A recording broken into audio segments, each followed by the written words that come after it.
হর হর মহাদেব। ওম নমঃ শিবায়। কেমন আছেন আপনারা সবাই? আমি দীপ্তেজ বি মণ্ডল। আজ এমন কিছু মহা উপায় নিয়ে চলে এসেছি যেটা আপনাদের এই মহাশিবরাত্রিতে যদি আপনারা করেন তাহলে আপনাদের পুরোপুরি লাইফ চেঞ্জ করে দেবে আর উন্নতির একটা ধারা বইয়ে দেবে, আপনাদের জীবনের সমস্যার সমাধান করে দেবে। তাই আসুন কথা বেশি না বাড়িয়ে আমি এক একটা সমাধানের কথা আমি উল্লেখ করি এখানে, কারণ অনেকেই অনেকভাবে সমস্যার মধ্যে রয়েছে, সমস্যার মধ্যে ঘিরে রয়েছে বলেই এই মহাশিবরাত্রিতে এমন কি করবেন আপনারা যেটা আপনাদের জন্য খুবই পাওয়ারফুল হবে। তার আগে বলি, এই ভিডিও যদি ভালো লেগে থাকে তাহলে লাইক, কমেন্ট, শেয়ার, সাবস্ক্রাইব করতে ভুলবেন না। এই পরিবারে একজন হবেন, আমার দৈবী ফ্যামিলির পরিবারে একজন হবেন।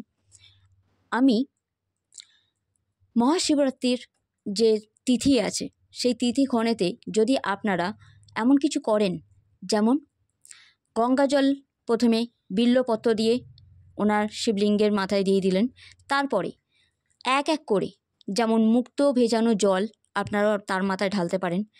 যারা খুব রাগারাগি করে তাদের হাত দিয়ে এই মুক্তো ভেজানো জল যদি আপনারা শিবলিঙ্গের ওপর অর্পণ করেন, শিবজিকে অর্পণ করেন, তাহলে কিন্তু দেখবেন তার মাথা আস্তে আস্তে ঠান্ডা হয়ে যাচ্ছে, মানে রাগ ক্রমাগত প্রশমিত হবে।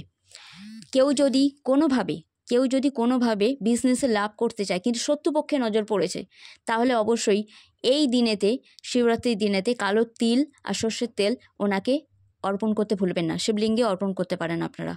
যদি কেউ সুস্থতা কামনা করতে চান তাহলে আখের রসের সাথে সাথে 7টা নারকেলের কুল ওনাকে অর্পণ করার পর নিজের সুস্থতা কামনা করে, নিজের ভালো কামনা করে, যে আপনি সুস্থ আছেন সেটা কামনা করে মনস্কামনা করলে আপনাদের মনোবাঞ্ছা পূর্ণ হবে।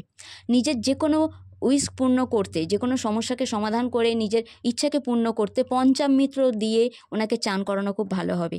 তার সাথে সাথে অবশ্যই বলবো, যারা লাভ লাইফে প্রবলেমে আছে তাদের জন্য আমি একটা কথা বলবই, অন্তত কিছু না পারেন অন্তত মধু ওনাকে অর্পণ করুন। আর নিজের পারিবারিক বা সাংসারিক বা যারা সিঙ্গেল আছে তাদের লাইফে যাতে ভালোবাসা চলে আসে, বা লাভ লাইফে যদি কোনো সমস্যা থাকে তাহলে সেই সমস্যার সমাধান হয়, সেইটা বলে আপনারা শিবলিঙ্গের ওপরে শিবজির চরণে ওনাকে আপনারা এই মধু অর্পণ করতে পারেন, শুধু মধু।